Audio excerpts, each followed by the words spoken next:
Ici Abidjan Regard est disponible et téléchargeable gratuitement. Ici Abidjan Regard, c'est plus de photos, moins de tests, un contenu plus soft et mieux affiné. Ici Abidjan Regard, nous croisons tous les regards de ceux qui font Abidjan. Bonjour à tous, je reçois Madame Salimata Porké-Sanogo, grande militante associative et présidente du réseau Paix et Sécurité des femmes dans l'espace CEDEAO, et Monsieur Mamadou Seck, coordonnateur du programme Démocratie, Gouvernance et Processus Politiques et de l'unité d'assistance électorale. Bonjour et bienvenue chez nous. Bonjour. Alors avec vous, nous parlerons donc de l'organisation de la prochaine présidentielle ivoirienne. Ce qui vous tient tous à cœur, c'est l'organisation, une bonne organisation de cette présidentielle. Mais avant, nous allons faire un peu de la pédagogie. Nous allons d'abord commencer par parler du réseau de paix et sécurité des femmes dans l'espace CEDEAO. C'est quoi ce réseau? Comment vous nous le présentez-vous, Madame Salimata Porké? Merci de me recevoir dans votre studio. Le réseau Paix et Sécurité des femmes dans l'espace CEDEAO est une fêtière d'organisation de femmes installées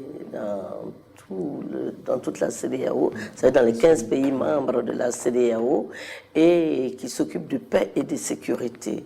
Et en fait, les femmes ont été mises ensemble pour optimiser, mettre en synergie tout ce qu'elles font ensemble, c'est-à-dire toutes celles qui sont éprises des idéaux de paix surtout, et surtout que nous savons que depuis quelques années, la CEDEAO connaît des turbulences après chaque organisation.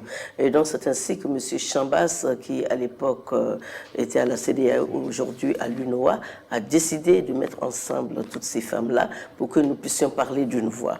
Donc nous formons un groupe de solidarité et nous faisons la formation en leadership des femmes, et également, dès qu'il y a des élections, nous allons sur ce terrain-là pour soutenir les autres femmes afin que vraiment les élections se passent dans de très bonnes conditions dans leur pays. Il y a également que vous associez les jeunes à vos initiatives. Bien sûr. Vous savez, la femme, elle a toujours pour porter son enfant. Et nous savons que les jeunes d'aujourd'hui sont beaucoup plus utilisés par les politiques. On dit qu'on les instrumentalise. Je n'aime pas beaucoup ce mot-là. Dire qu'on instrumentalise les jeunes, je dis non, on les utilise, n'est-ce pas?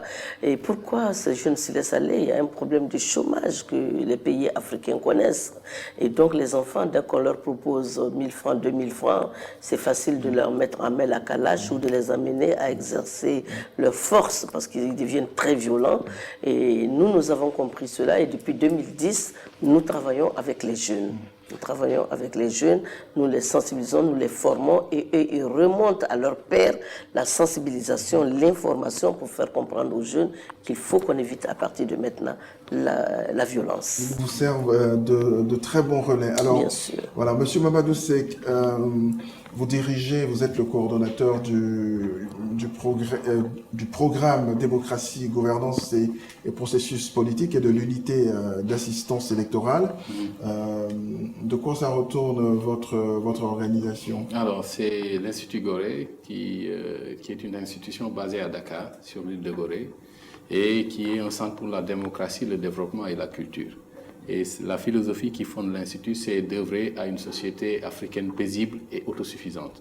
Donc, c'est dire que déjà, le principe de la collaboration sud-sud est là, à travers ce lien avec le réseau Paix et Sécurité et toute la fêtière que nous allons dans quelques instants vous présenter. Donc, l'Institut, en réalité, travaille sur 3 axes.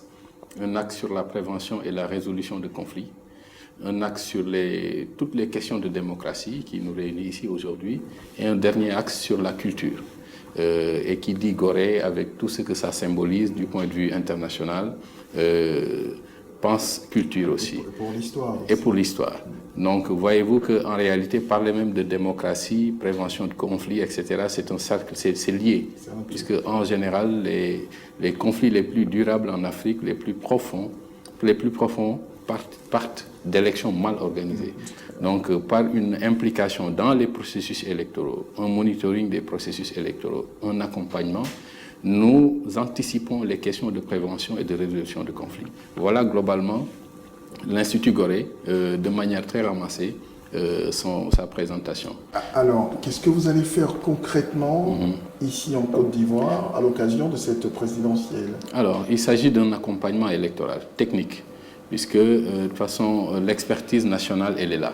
Il suffira juste de la former, de l'organiser, de la déployer et de mettre en place un dispositif de remontée d'informations arrimé à un groupe de contact qui va maintenant, au besoin, utiliser ces informations qui seront des outils d'aide à la décision pour voir dans quelle mesure élaborer des stratégies d'atténuation des risques et de prévention, de résolution de conflits électoraux. Voilà. Et bon, de manière plus spécifique, les activités, c'est d'abord de mettre en place un réseau d'organisation, une fêtière, puisque ça va être un réseau de réseaux et d'organisation de la société civile.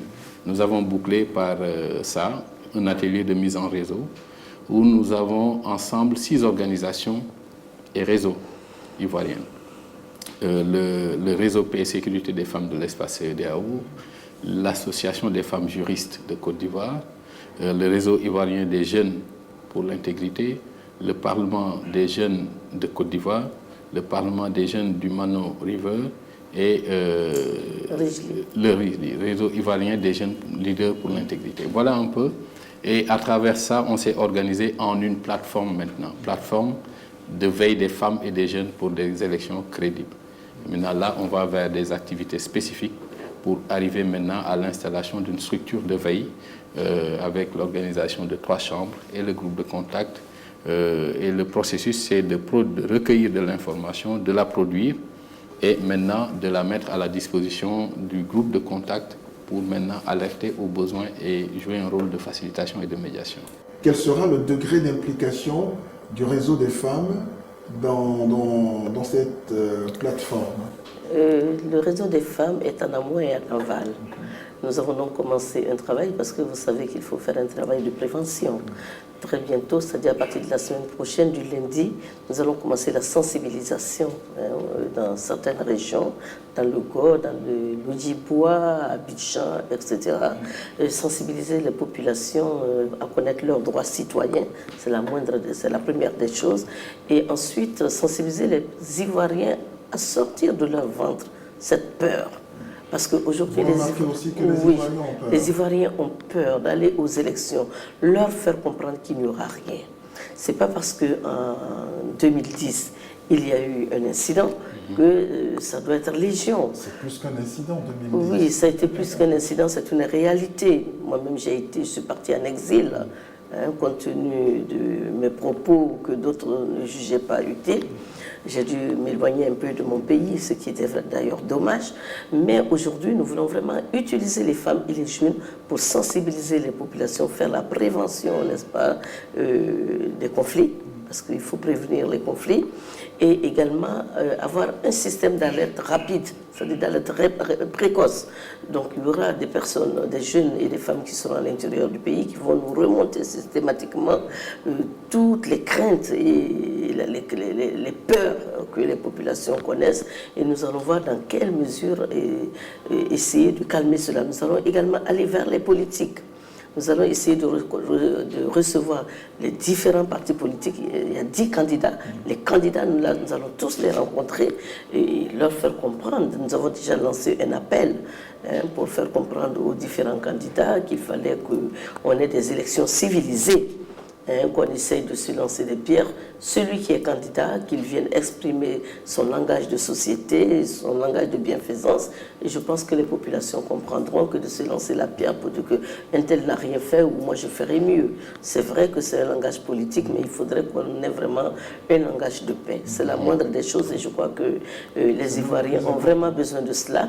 Et je voudrais également vous signaler que le réseau Paix et Sécurité des femmes dans l'espace CEDEAO a eu également à encadrer les femmes de Côte d'Ivoire pour mettre en place l'Alliance des femmes de Côte d'Ivoire pour la mise en œuvre d'un agenda commun. Donc nous travaillons avec toutes ces femmes-là pour qu'on s'approprie l'organisation d'élections apaisées en Côte d'Ivoire. Alors, est-ce que vous ne vous y prenez tout de même pas un tout petit peu tard. Non, puisque au moment où on était déjà en train... On est à quelques jours du vote. Non, puisque déjà nous avons installé l'Alliance des femmes de Côte d'Ivoire avec l'appui de l'Institut Gorée. Nous avons renforcé le leadership des femmes. Les femmes, on n'a pas pris que nous ne sommes pas contentés que les femmes d'Abidjan. Les femmes sont venues de l'intérieur du pays. Et il faudrait savoir que le réseau Paix et Sécurité n'attend pas ce moment-ci pour faire ce travail-là. Nous avons déjà travaillé dans le Cavali, nous sommes actuellement dans le Go, nous sommes dans le Guémon. C'est dire que depuis des mois, nous avons commencé avec ONU Femmes qui nous a donné, voilà, qui nous a déjà donné, attribué un certain financement. Et nous sommes dans toutes ces régions-là pour que les femmes prennent conscience de leur rôle. Et la semaine prochaine, nous allons aller dans le Cavalier où nous allons aller donner de l'argent aux femmes pour des AGR.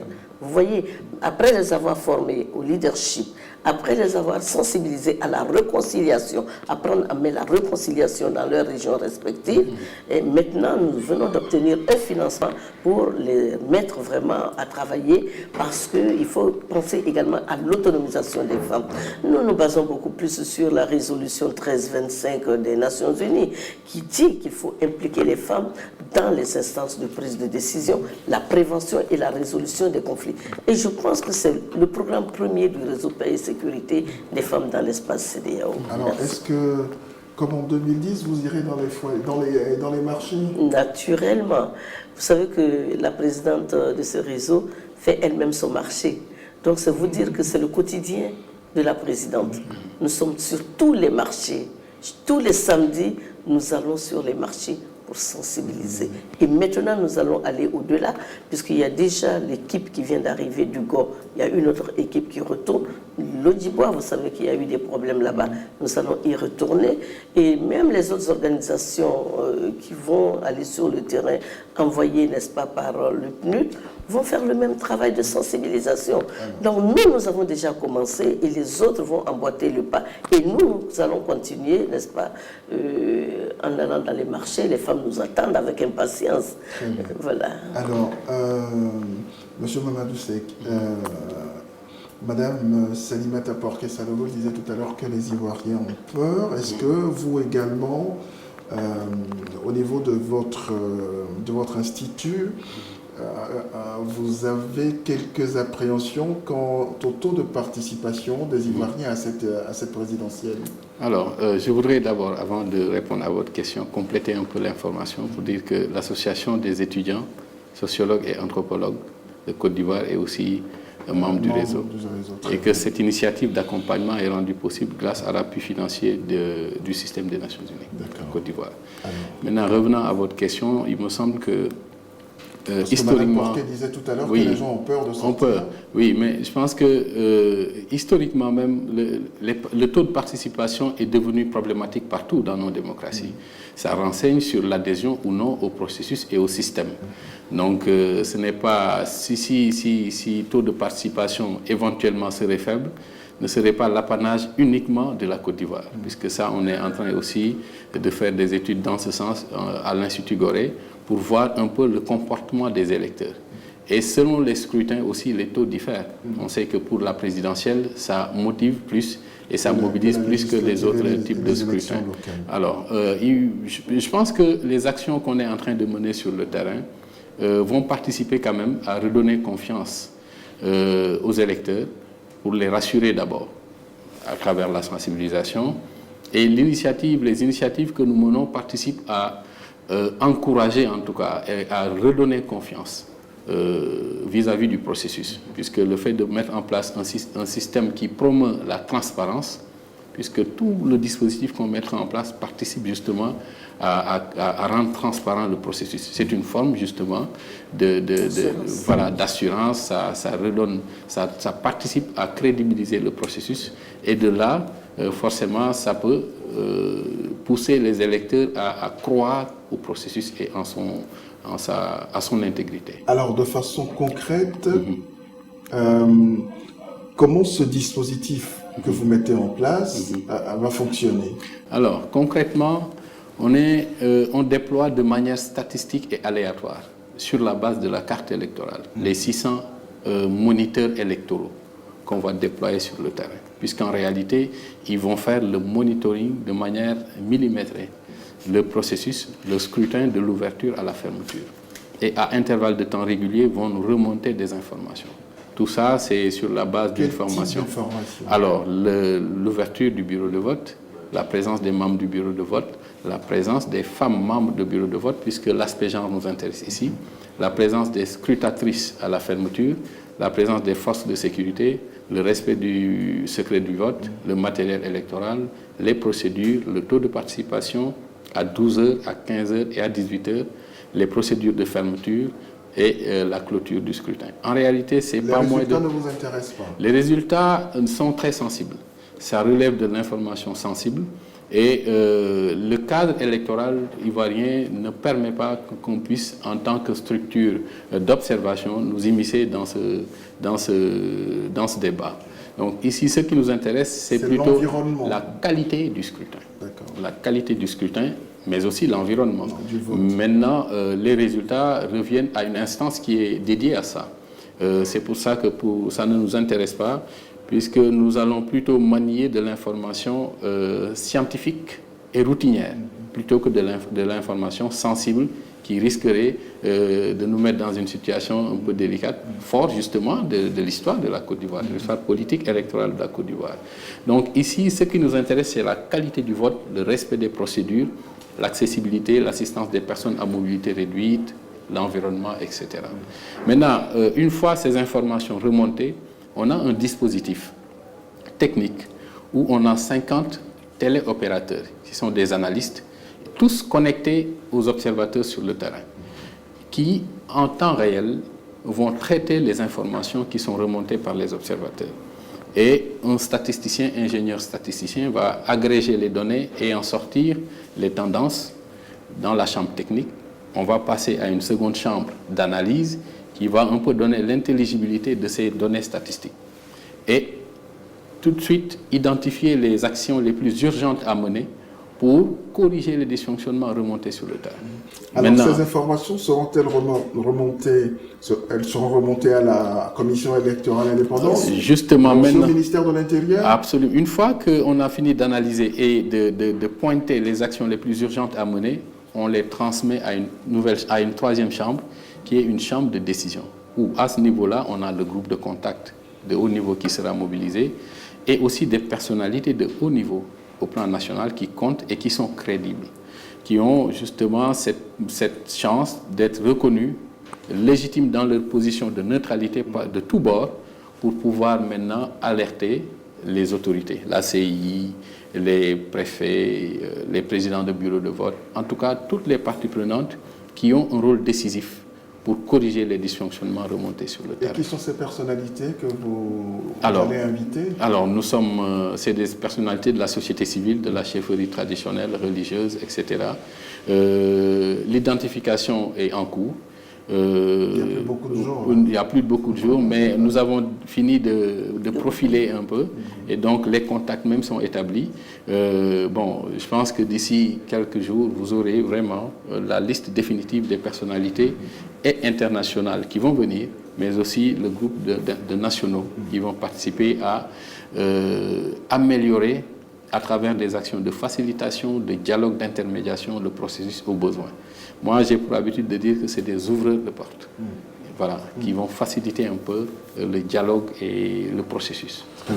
Alors, Madame Salimata Porke-Sanogo, quelle appréciation faites-vous jusqu'ici de l'évolution de la campagne électorale? Est-ce que tout se passe bien, selon vous, vous qui observez si bien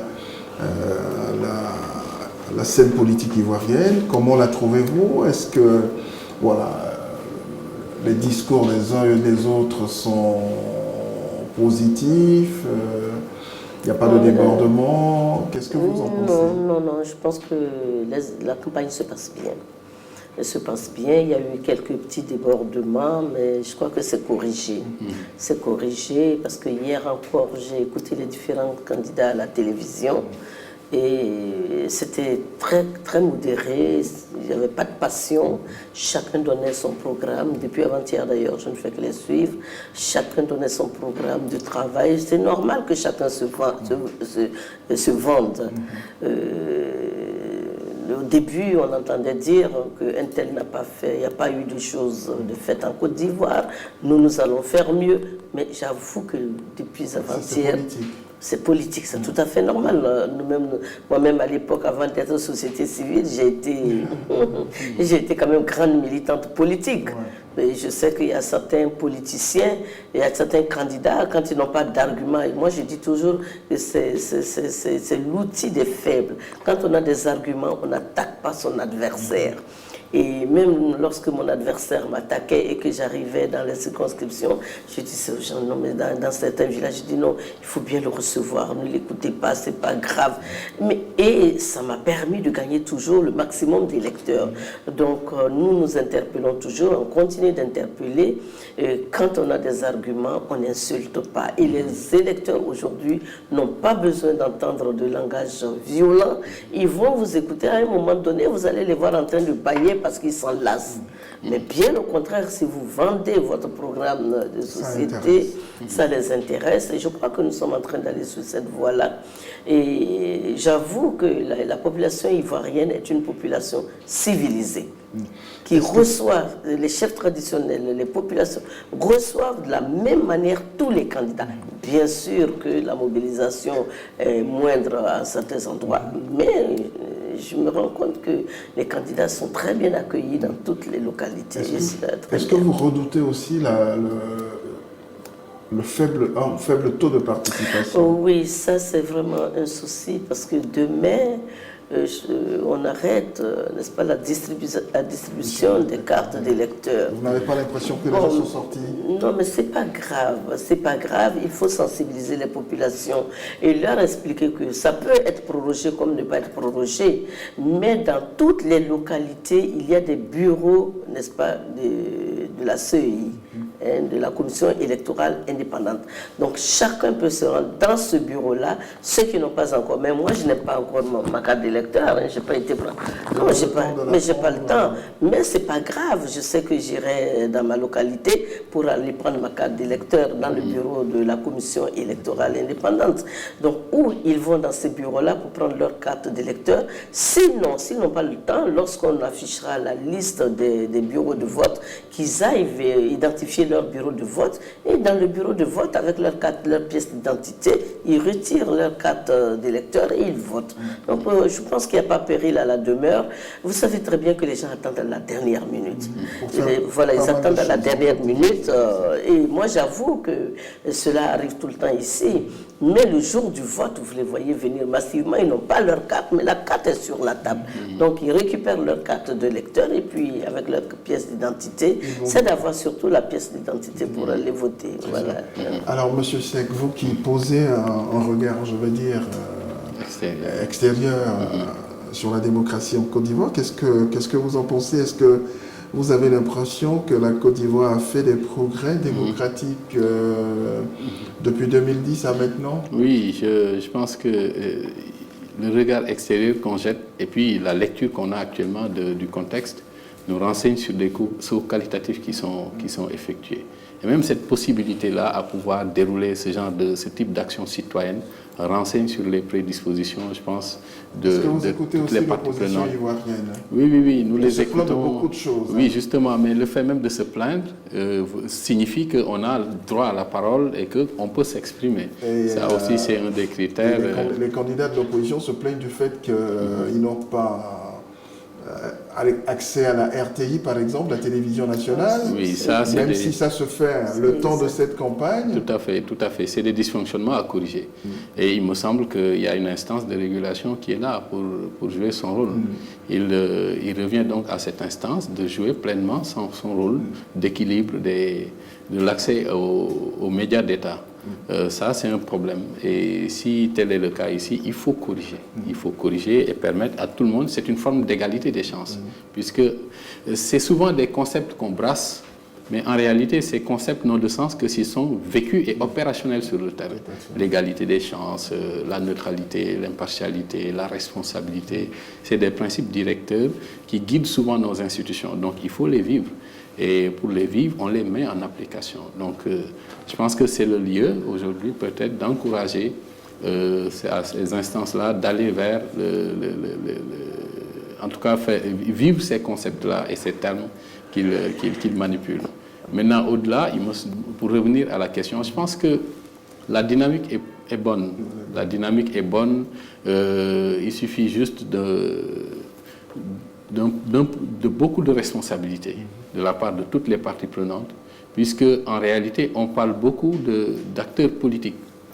Et quand on évoque la question de la démocratie, mais c'est un système multi-acteurs. Il n'y a pas que les acteurs politiques qui font la démocratie dans un État. C'est aussi les citoyens, c'est d'autres parties prenantes, jusqu'au secteur privé, qui vont maintenant, ensemble, s'inscrire dans une dynamique de consolidation et de construction, de renforcement. Bon, on se dit que c'est jamais un processus achevé, on n'est jamais satisfait d'un système démocratique. Même en France, on parle dans les systèmes dits les plus développés. C'est en construction, c'est dans un état très, très, très faible, avec des enjeux très lourds de développement déjà, avant de parler de démocratie. Donc, c'est dire qu'on attaque plusieurs questions en même temps. Il faut s'inscrire dans une dynamique positive. Et il me semble que la Côte d'Ivoire s'inscrit dans cette dynamique. Voilà. Alors, Madame Porquet, vous espérez que tout se passe bien cette fois-ci, parce que depuis 1990, on n'a plus connu d'élections apaisées en Côte d'Ivoire.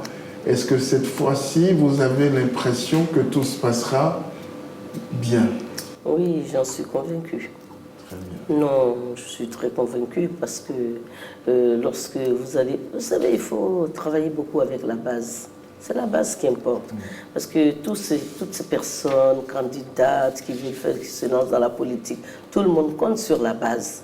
Il faut aller vers la base. Il faut que les gens apprennent à descendre à la base pour avoir des meilleurs indicateurs. Parce qu'on reste là-haut et on imagine des choses. Il y a certains opérateurs qui disent « Ah, moi je boucle tout, je m'en vais », ou il y en a qui vont voir leur notaire pour dire « Non, non, non, non, bouclez mon dossier parce qu'on ne sait pas qu'est-ce qui va se passer ». Vous voyez, il crée cette psychose, n'est-ce pas, dans la tête des Ivoiriens. Et puis, sur Internet, on vous fait véhiculer des messages pour effrayer, mais qu'on arrête. Ça. Moi, je supplie les uns et les autres, surtout les jeunes, et même les leaders, les militants politiques, qu'ils arrêtent d'effrayer les Ivoiriens, parce qu'ils sont eux-mêmes Ivoiriens. Il s'agit de leur pays. Qu'ils arrêtent, n'est-ce pas, d'effrayer, n'est-ce pas, leur population et leur mettre cette peur dans le ventre. Il ne va rien se passer en Côte d'Ivoire. Les choses vont se passer de façon très paisible, apaisée, démocratique. Ceux qui ne sont pas contents des résultats, qu'ils utilisent les voies légales. C'est ce que nous essayons de dire. Nous sommes un pays civilisé. Et surtout avec le nombre d'observateurs qu'il va y avoir. Et le nombre, il y a plusieurs plateformes qui vont faire l'observation, n'est-ce pas, comme on appelle aujourd'hui la Situation Room. Nous allons mettre en place notre Situation Room, c'est-à-dire la salle de veille. Il y aura une autre salle de veille. Donc, vous pensez qu'avec ces salles de veille-là, quelqu'un peut tricher? C'est fini. On ne sait jamais. C'est fini. Les élections en Afrique. Non, ça ne se passera plus comme ça. La preuve en est, vous avez vu qu'en Guinée, lorsque il y a eu quelques dysfonctionnements, la société civile a réagi. Ouais. Il n'y a pas de raison que la société civile ivoirienne, et surtout les femmes, vous voyez, dans l'observation que nous allons faire, les femmes représentent 70% des observateurs. Et vous savez que nous, les femmes, n'avons pas la langue dans la poche. Là, on ne respecte plus le genre. Non, oui, parce que les femmes sont majoritaires. Non, mais nous sommes majoritaires parce que nous avons prouvé notre détermination. Les jeunes aussi sont avec nous, mais les femmes sont déterminées. Elles sont... Je vous assure que les femmes sont prêtes.